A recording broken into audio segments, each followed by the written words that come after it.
Welcome to Mastering Life's Adventures, an educational podcast about tapping into your true self, the soul, your soul, the substance of your life, to discover what life's ups and downs are really about, and how to have a greater sense of purpose, peace, joy, and fulfillment. I am Dr. Judith Holder, your host, coach, psychologist, fellow seeker who enjoys diving into the connections between spirituality, psychology, wellness, and your everyday life's adventures. All preparing and polishing you like the facets of a magnificent diamond to be your best self. If you're craving more from your life, you are in the right place. Come, let's journey together and transforming what you know into who you really are. Mastering Life's Adventures begins now. Hi, I'm back with a delightful guest. Mark will introduce himself. His specialty is relationships. And I thought it would be nice in this segment to do a deeper dive in the form of questions. We want to look at it through the lens of relationships and soul growth, which is the topic of my podcasts and the episodes. How does grief affect relationships and soul growth? So, Mark, let's begin with you introducing yourself, and then let's take that deeper dive. Yes, very good. I am Mark Hicks. I am an author, a speaker, and I have written the book, Learning Love, Building a Life That Matters and Healthy Relationships That Last. I believe that is the secret to everything in life. If we can build healthy relationships, we're going to have a life that matters. We are going to have a home life that is peaceful and happy and thriving.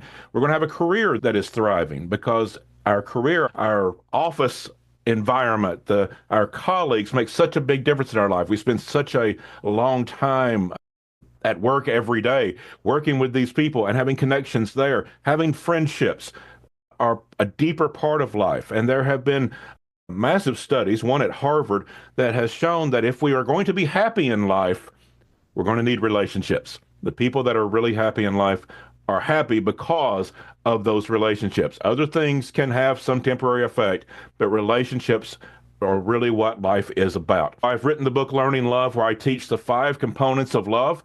Anyone can learn and practice to build those happy, healthy, thriving relationships, even if you've come from a dysfunctional family, been through a divorce, had relationship trauma, or you look at your life and see things have been kind of a train wreck in your relationships. That does happen. But there are ways you can learn to build the healthy, happy relationships that you want, and that's what I hope to help with.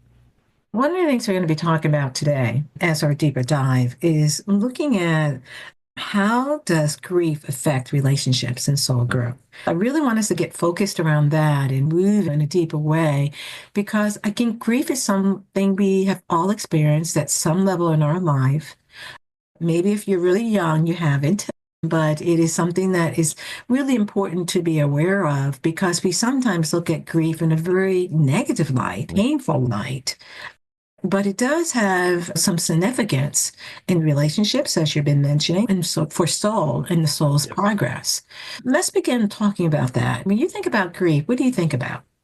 Well, that's actually the first component of love that I list in my book, and that surprises people because when we think about love and relationships, we often think that it's just going to be all sunrises and beautiful things, and it is. It's a beautiful thing, but grief is a critical aspect of relationships. If we are going to have healthy relationships in our life, we're going to have a comeback story because, as you mentioned, we're all going to have moments of grief. I recall a story of a young girl went to a football game. This is someone I knew personally. She went to a football game with her grandparents and their favorite team lost. She wanted to stay the night with her grandparents instead of going back home with her parents, but her parents said, no, we've got things to do the next day. You need to go home with us. And the little girl said, this is the worst day of my life. And the grandmother said, I hope so, honey.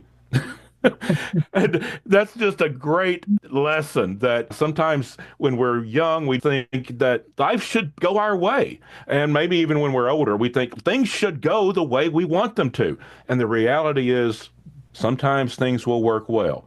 And there are blessings in life, certainly. We don't want to ignore that. But the reality is, no one gets through this life without scars. There are going to be hardships. And some things are going to be so painful that it's like it leaves a hole in our heart. One thing that I always like to say is, you can live a really good life with a hole in your heart. That's the way I want to approach grief. Yes, it is going to hurt, and it is going to have a massive effect on our lives. But the goal is to learn to live that really good life, even with a hole in your heart. We can't change the past, but we can heal to the place we can go on in the future. The same as if we had a physical injury and we lost an arm, life's never going to be the same, but it can still be good. We just have to learn the skills for it to be good again. We have to adjust to a new life and a new way of doing things. And that's what grief is. It is that adjustment to a new life, a new way of doing things, so that we can go forward with that healthy, happy life that we want and those relationships that we want. But if we just try to tough our way through grief, we just try to weather the storm and get through it, that's usually not a good plan. There needs to be a healing process as what grief is intended to be. Yeah, and I was struck when you said living life with a hole in your heart. I think people will say that has been my experience. But the other part of the coin I was thinking about is that the soul, when it knows that it's connected to something higher than itself, and then you're able to call upon through prayer or through affirmations for the Lord to step in to heal that heart, to fill in those places that feel less than or feel like you're never going to be the same again, which I think for the soul is a process of evolving. So we don't want to necessarily be the same as we were before, but we want to also be aware of the fact that that particular person we lost, for example, or the animal that we lost, or the project that didn't go very well, those all have impacts upon us. And so it's like, how do we not let go of the awareness that it does impact us, but does it necessarily have to leave a scar? Or can we transcend the scar? I think it's a valid point. I think on a spiritual level that we do transcend. I think that is absolutely possible. That while life isn't going to be the same, and we may identify that as scars of life, and as we think about what happened, there could be a sadness related to that forever, that it's never going to be okay that that happened. That terrible tragedy, we would never say that was okay. We'll never say we're all right with that. And that way, that leaves scars. But to your point, and I agree with it, there is a spiritual element to our life that is healing, that we are whole. There's an old hymn called "It Is Well With My Soul." That doesn't mean that everything's okay in life. It doesn't mean that everything is just hunky-dory and we have no problems. That's not realistic in life, but it is well with our soul, that our soul transcends this human existence, this earthly life that we live. And yes, we are whole in that. And recognizing that we are a whole person, that we are an exquisite being, that we are a beautiful creation, and that cannot be tarnished regardless of the hardship of life, that what we are on a spiritual level is whole and it can't be destroyed. Yeah, it's like sometimes I have said in past episodes with listeners that there's three ways we can live life. We can be like a cork in water and just float. Mm-hmm. We can be on a skateboard and go through life's experiences, letting you move through it smoothly. And then there's the trampoline. We can jump to try to see the higher view, or see something more and greater than ourselves. And I think when I think of grief, we sometimes have to do all three. Yeah. There's times you've got to float because it's painful, it's challenging, it's difficult, it's unexpected, sometimes the losses that we do have. Then there comes a period of time that we need to say, let me skateboard. Let me put it on, know that Lord is guiding me, through this process. And so I'm just trying to stay on the skateboard as life is moving along as much as I can. And there's other times when we evolve and the soul evolves. And then this higher aspect of, how can I call upon the Lord to bring the springboard, to get me to a higher awareness, a greater understanding of what the meaning of this was? Why was this happening to me? It's taking place here, not out of anger, but out of a genuine wanting to know, because you love the Lord like God, so much that you know that God wouldn't give you anything you couldn't handle, as tough as it may be. We know that. So there's this greater connection. We're trying to, those who are walking a spiritual path, is trying to always kind of be on, trying to help them move themselves through, as opposed to grief. The other side of grief is anger, bitterness, Yep. resentment that can take place. Absolutely. And in future speeches and interviews in my life, you're probably going to hear me quote you on those three things, because I think that's brilliant, a brilliant analogy of how we have to adjust to that some days. And I agree with you. It's all three. We have to know where we are in that process and sometimes not fight that. Sometimes just allow it to be that process of whether we are in this phase or that phase, whether we are able to see higher or if we just have to get through. That's what kind of grief is. It just sort of takes us through this process. And I think you bring up an important point when you say understanding the why. There's a very good chance we will never be able to fully answer that question. And if we're not careful, that can get us into bitterness and anger and resentment. But when we can understand the why from a spiritual level, of understanding that there is a higher element, that there is a higher place beyond just the pain of this life, then understanding that sometimes it is the pain that helps us get to that level. Some of the most profound conversations that I have had in my life are with people who are very close to death, and they know they're close to death, and they have come to grips with that, and they see a higher realm. Not literally, but in a spiritual way, they have gotten to a place that they understand the perspective of what life is on a different level. Why is life so hard? We don't know specifically sometimes why this individual thing happens. The pain of life can be the push we need to get us to that place of quiet rest in our soul, even if life itself is turbulent sometimes. We are too quick to run from pain. I don't like pain, but I know that through grief, because of significant loss, in one's life, it's okay because the soul grows from that too. The soul is able to help us and put us in the right position, making the right statements, or being able to comfort ourselves just as much as other people may be trying to comfort us. Sometimes I think what happens with grief is that we wall ourselves off, and we don't want to experience anything. So we numb ourselves. And in the process of numbing ourselves, it also numbs the soul. You can't have that sensitivity that's needed for you to navigate the situation you may be going through. Absolutely. Grief is a healer. And if we can change our perspective from that sense of wanting to run from it, wanting to avoid it, and understand that the grief process, while it is painful, is a healing process. It is what gets us to that better place. It is a gift, even though it doesn't feel like it. It is a gift that we've been given to heal.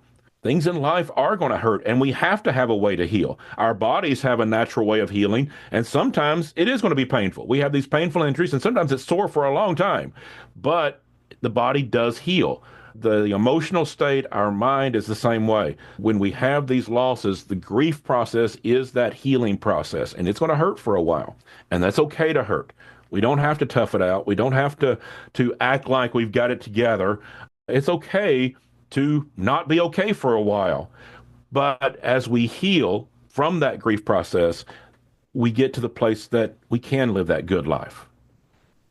What do you think happens in relationships? There's different types of grief that relationships go through. Mm-hmm. And there's the obvious, which is the loss that comes with a partner, but it's also the loss of the mother who's pregnant and loses a child. Right. There's the loss. And then there's a loss of a promotion that you really wanted to get and you didn't get it. And you put 10 years of work to try to get that promotion. So there's a wide range of losses that if you're involved in a relationship and a marriage that you will experience. And some people experience it at different rates and different speeds. And also it creates some havoc in the relationship too. Oh, yes. It absolutely does. And one of the reasons for that is in the process of grief, I don't like the word stages, that's just kind of the word that's been used. But in that process, there is an anger phase. There is a natural place that we just feel angry that this happened to us. That is natural. If we get stuck there, that's a major problem. But it's natural to have this sense of unfairness, that this shouldn't have happened to us. This is not right. We don't like this. This really hurts. And anger. The problem is within relationships. If you have a couple that lost a child, they're going to go through a terrible grief process. They're going to hit that anger stage at different times. When you start lashing out in anger, when somebody else is feeling depressed or they're numb to it at this point and not ready to feel a whole lot yet, that's going to cause major conflicts. And that's one of the reasons why we see the divorce rate spike when someone has lost a child. This grief process, you don't go through it the same way. There's this illusion sometimes that when we experience tough times as a couple or as a family, that we're going to come together. We're going to support each other. We're going to go through this together. And that can happen, but it takes real work to do that. If we're just kind of winging it, that's probably not going to be the case. We're probably going to be torn apart because of that anger phase or that depression phase where we just don't want to deal with anybody. We don't want to have conversations. And we're just not really at a place we can talk about it. And so these processes moving at different rates, we have to work with each other. And that usually does take having professional help as well. I really always recommend that people get someone to talk to because grief is complicated. It is a healer, but it's a complicated process. And particularly if you're going through it with people you love and they're grieving too, it can cause some real dynamics in relationships. So by all means, get help. And that can be with a minister, a coach, a grief coach, or a counselor. There's many resources that are available. You can tap into that. As you were mentioning, one of the aspects is that the soul, we don't realize we want to comfort each other, but we don't even think about comforting our soul. Yeah. Self-care is critical in the point of grief. We have to take care of ourselves and take care of ourselves first. You know, the example's been, used a lot, so maybe it's lost its effect. But, the example is, if you're going down on a plane and the oxygen mask come down, put yours on first before you help someone else. We have to take care of ourselves. If you're not functional, then you're not going to be able to help anyone else. There's this illusion that if I pour myself into someone else, if I can help them, then I will feel good. That sounds logical. It doesn't work.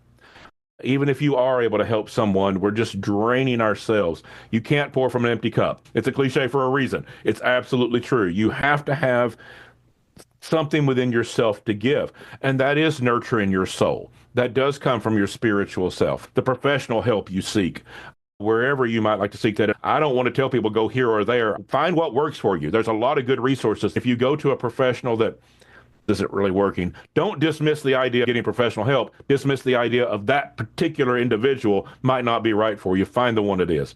But from that professional help, from our spiritual self, our faith, our soul, we can nurture ourselves. That is a choice that we make and an action that we take on purpose to nurture our soul so we can help other people. It's absolutely critical.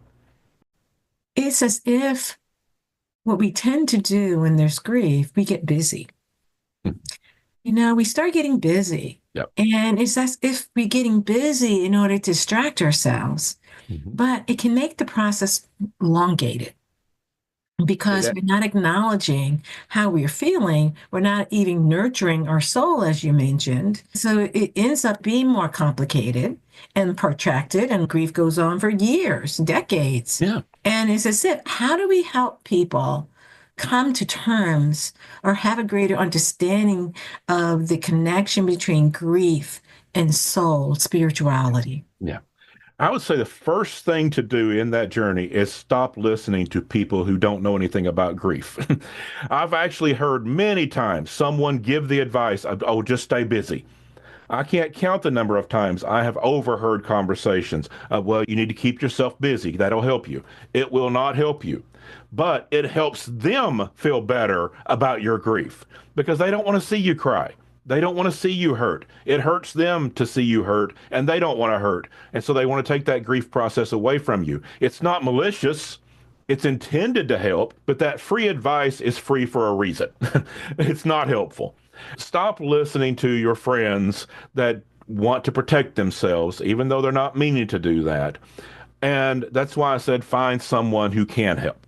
Find that process of that place that you can focus on your grief. If you're busy all the time, you're just running from it, you're elongating the process. You're not going to run away from it. It's not possible. You're just taking longer to heal because it's almost like you're just scratching at that scab. Or imagine someone has a broken arm and they go to the doctor and they get a cast, but they don't like that cast. It's heavy, it's not working, and they keep taking the cast off. That's not helpful. And that's the kind of things we do when we just try to stay busy. We're just taking off the healing process and doing something else because we think it'll make us feel better. It always will catch up with you, and it comes out in other ways. Sometimes when we have these bouts of depression, years later, it can be traced back to that grief that we never really dealt with, that's always been there. Maybe we were young and strong at one time, tenacious and a fighter, and we could put that away and just go on with our life. When you get a few decades old, you're a little more tired, your body is a little more worn down, your mind is a little more cluttered. That grief will catch up with you. And that anxiety that's always been there will catch up with you. Find that place. And when we have a coach or a counselor or an appointment with a minister, we have an hour that is just about the grief. And if you can have just that much, take an hour that is just about healing and focused on that and going through that with a professional, just having that hour that you make that appointment and go through that each week can make a tremendous difference. That's so much different than saying, I'm just going to keep myself busy. I was also thinking about groups, grief groups can be really, really powerful because you're not alone and you can hear other people's perspective about what they're doing, what's been helpful to them, and they're moving through this process. And so there's many types of groups that are out there that deal with different types of grief that take place. Yeah. Since we live in a really fast-paced society and we're always busy, then it feels inclination to keep busy. But what would happen if you consciously and intentionally said to yourself, I'm just going to sit here for 10 minutes and feel what I need to feel, call upon the Lord to come in to your presence and to guide you, read the Bible or read something inspirational or read something that is meaningful and purposeful for you, or ways in which we began to cut through the need to be busy, because the carnal mind, or what I call the ego persona, wants to always keep busy because it keeps in the limelight. It keeps in the limelight saying, see, we're doing something. We're helping, aren't we? But the soul's evolution and growth is to be able to say, I need to take a step back and get a sense of how this is shaping me. You can't do that if you don't have quiet time to do that in.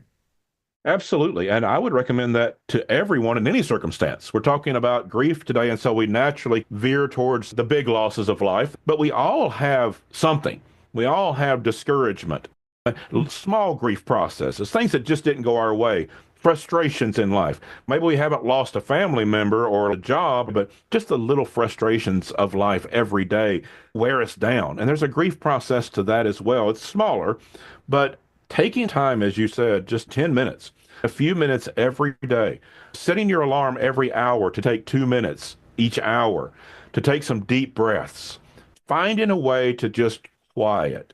There's so much writing out there from a spiritual perspective and from a psychological perspective of what quiet will do to us in positive ways. The scripture tells us, be still and know that I am God. If we want to nurture our soul, if we want to capture that spiritual realm, if we want to touch the divine, it comes in the quiet. It comes in the stillness. It does not come in the busyness. When we are grieving, when we do have those really big things in life that we're trying to run from, it gets scary to sit there quietly in our own thoughts. But that is a healing process. If it's scary, that's okay to be scared. That's an emotion like any other. And emotions are okay. You can be scared, but do it anyway. Take that time to just sit quietly a little bit and start small. If 10 minutes sounds monumental, do 30 seconds.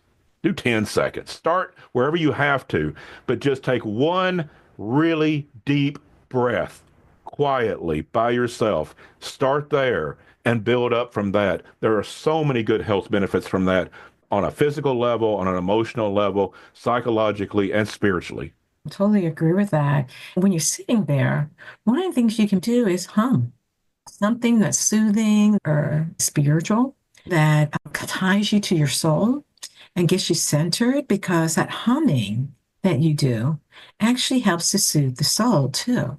And it helps with the healing process in ways that we don't even think about between the right and left brain and how it functions and operates into the whole brain that ties us into the heart. And there's a secret chamber of the heart we can go into as we're humming and being centered. It gives us wisdom, it gives us guidance, that gives us instruction to what we need to do this day, one step at a time, to move past or move up in that grief to a greater awareness of self and how to help your partner or other individuals as you're healing yourself in the process. You're absolutely right. And that goes back generations in the art of chanting that we see in religious movements, including Judaism and Christianity, centuries or millennia ago. We have chanting. You may have seen videos of monks doing these chanting rituals. There's mantras that go back for generations. People have known the healing effects of what you're talking about. And we look at that and we think that's a weird way of doing things. That's a religion that I don't adhere to, or that's a bygone tradition. But humming is not. Humming is just, it's a modern version of that spiritual practice. And it's fine for it to evolve into something else. You don't have to do it like the Buddhist monks did it, or the Jews did it in the temple in the time of King David with the Psalms. You don't have to do it that way. We can evolve into what we are comfortable with in our day. And it's exactly what you're talking about. It is humming. It is those spiritual songs that we knew as a child that we can sing from memory and bring ourselves into that spiritual place. It has a powerful effect. And so, yes, especially if you are having problems sitting quietly, especially if that is a scary thing, this is a great way to practice that without the scariness. You know, find that mantra that works for you, that is encouraging to you, and practice that. And it is a practice. You don't have to be good at it the first time. You can be distracted. It's okay. Just keep doing it. Your mind is still going to race the first time you do it. That's okay. It's a practice, and you'll get better at it. And I was thinking about it, how it relates to in a relationship. You know, if you're humming and your significant other is humming, and they may be humming different tunes, to do that self-soothing aspect, does it allow then something to create a synergy of some sort? Because both is finding ways in which to heal oneself, as you were talking about earlier, and then do that process. They may develop their own humming in the car that they want to do with each other. That makes it fun and appealing, and you can chuckle or you can laugh about it as you're doing the humming. The power of grief, the power of joy, the power of humor, that we can still have some humor in life as we're moving through that grief process, which also lifts the soul and helps the soul not feel so weighted down. Absolutely true. And when we have moments of quiet, of humming, of prayer and meditation, of humor and laughter, all these things are healing and they bring us together. If you're able to quiet yourself and be in touch with that spiritual side in your soul, it's going to be so much easier to connect with your partner, with your friends, even during the difficult times, even in the midst of the pain, when you have that moment of calm or you have that healing ritual. And I love that you're bringing up that it's okay to laugh, even in the midst of grief. Sometimes we'll feel guilty for that. How can I laugh at such a time when my loved one has passed away? It's okay to laugh. It's healing to laugh. It is good to laugh. One of the things that I list in my book is I talk about the 5 components of love: passion, enjoyment, fun. This is a vital component of a loving relationship, of being a loving person and connecting. We need to remember to have fun, to have a passion for life, to enjoy our life. Even in the midst of hard times, find a way to enjoy life. And if you can find a way to laugh, do it. Don't hold yourself back. Don't let guilt come in and take that away from you. That's a false narrative to say I shouldn't laugh when I'm grieving. It's just not true. Laughter is a healing process. And I've even told people there's scientific evidence to back this up. If you cannot bring yourself to laugh at something, fake it. Just do it on purpose. There is spontaneous laughter. That's great stuff. That's fun. But just take 10 seconds and laugh on purpose. There's a healing process in that too, because our brains don't really make a huge distinction between spontaneous laughter and laughter that is intentional.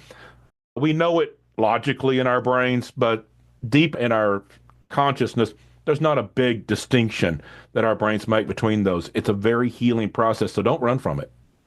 Exactly, because actually we're really talking about holistic healing, a body, Yes. mind, and soul, and spirit as we're going through any type of grief that's happening. And when you take away, there's one statement that's been made that joy is the motor of life.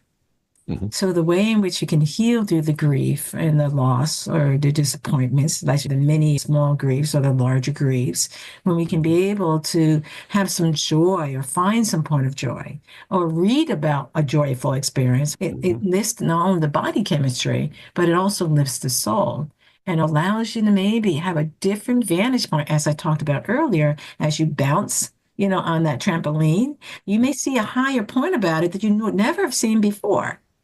Because you were Yeah. able to have a point of joy, a point of soothing, a point of being aware of the fact that there is a purpose and a meaning to the things that happen in my life. Mhm. And even though I may not always know it, I'm not going to get angry about it. I'm not going Yeah. to get disappointed, so disappointed that it pushes me off Right. the cliff in despair. And what we're saying is find ways in which you can heal, whatever way that is for yourself, but do it in a way that honors who you are as a person and allows you to keep in contact with your spiritual growth and advancement that you're trying to have on your path. Yeah, as people hear you say that and hear us talking about this, I think having that sense of joy might even seem absurd if they're in a place of grief. How can I be joyful at a time like this? But as you described, there are those places that we can leap up, that trampoline, we can leap up and we can see just a glimpse maybe of something else, of something higher.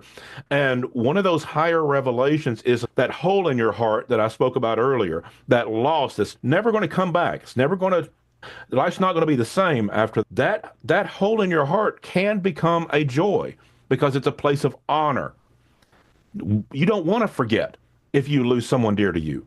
You want that to be significant. You want there to be a certain level of pain to that. You don't want it to take your whole life away. You want to be able to function, but you want there to be a significance to that.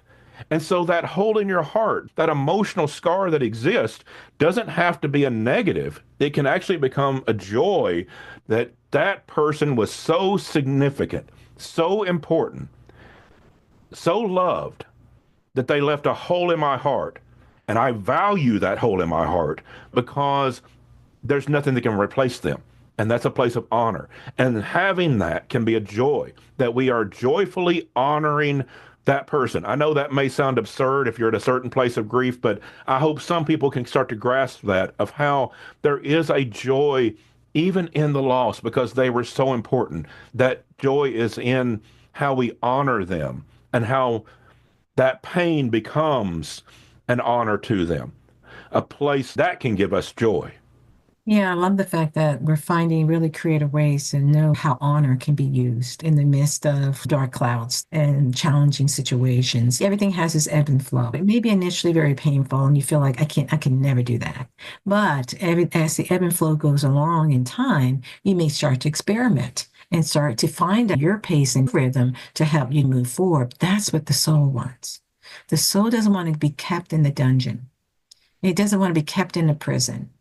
Wants you to know that there is a journey that you're on. And if you're on a spiritual journey, there are going to be lessons, initiations, tests that are given to us. And either we're going to follow one of two paths, the path of despair or the path of higher awareness, of guidance, and asking for that guidance and direction as you're moving forward in your life. And when we can do that, it's kind of like when there's a thunderstorm and it comes down really hard, and then all of a sudden it just stops. And then there's opening up of all this sunlight. And I was like, wow, the sun, and that's sometimes what happens. So there has to be a certain degree of faith to know that the sunlight's going to be opening up. And that sunlight is your I am presence, your Christ self, your creator, whatever word you want. They're still there, but you still have to go through certain experiences because you have to grow in your soul awareness. And also, God has a right to test our faith. God has a right to test our faith. And we have to be humble servants to realize it's okay. I can ask God to continue to fill that space that has been lost, that has been created a loss for me, and know that I'm going to be okay. I'm going to get through this. It just doesn't feel like it right now, but it does get better. When we get to that sunlight, when we get through the storm, we may actually see that the rain from that storm was nurturing. It was stressful at the time, but the rain nurtures. Even those tough times can nurture our soul in important ways so that we can value that sunlight. We can value the blessings of life as we've experienced the hurts and come through that changed, even in positive ways. Because we're not going to be the same person. We're not going to have the same perspective as we go through a significant grief process. And so the idea is to allow that grief to be nurturing, even though it's painful, so that we get to the sunlight, we get to the good life, despite the struggles of life, that we understand that we have been nurtured to get there in order to experience that and enjoy and have fun with that and experience the joy of life. I think sometimes we don't think about that life is for growing. Instead, we think of life as just pleasure all the time. Well, yes, that's a part of life, but the soul's quest is to grow and to advance. So if that's through the good times, the bad times, the okay times, the not so great times, or whatever it may be, it's like, okay, what is I'm learning here, Lord? You know, sometimes we disconnect when we're having so much pleasure. We say, I don't need God. But God wants to be a part of your pleasure too, just as much as he wants to be a part of your pain to help you through it. On that note, is there any last comment or thought or pearl of wisdom you want to leave with a listener or seeker listening to this episode on looking at how does grief affect relationships and soul growth? I want to emphasize that it is a process, that there's no script to it. I said the word stages of grief, that's the words that are used, and then I backed off of that because it's not like it's a stair step that you go from 1, 2, 3, and 4. It is a process. There is an ebb and flow to it. You used those words earlier, that there is not a script. There's no way anybody's going to tell you what tomorrow will hold for you in that process. But understand that you are moving towards a better place in the grief. Grief is a healing process, and you may not always understand it, and it is going to hurt.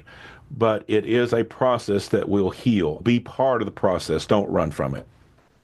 Thank you for your wisdom on this discussion today, seekers. Please hear this. We'll be doing some more in the series of a deep dive in terms of how you can master your life's adventures. Until then, bye for now. Thank you for joining me for this episode on Mastering Life's Adventures, being your best self through soul evolution. If you have enjoyed what you've heard today, I would be delighted if you would share this episode with others, leave a thumbs up, and subscribe to my Mastering Life's Adventures podcast. Look forward to your joining the next episode. Please leave any comments or suggestions you might have below. Bye for now.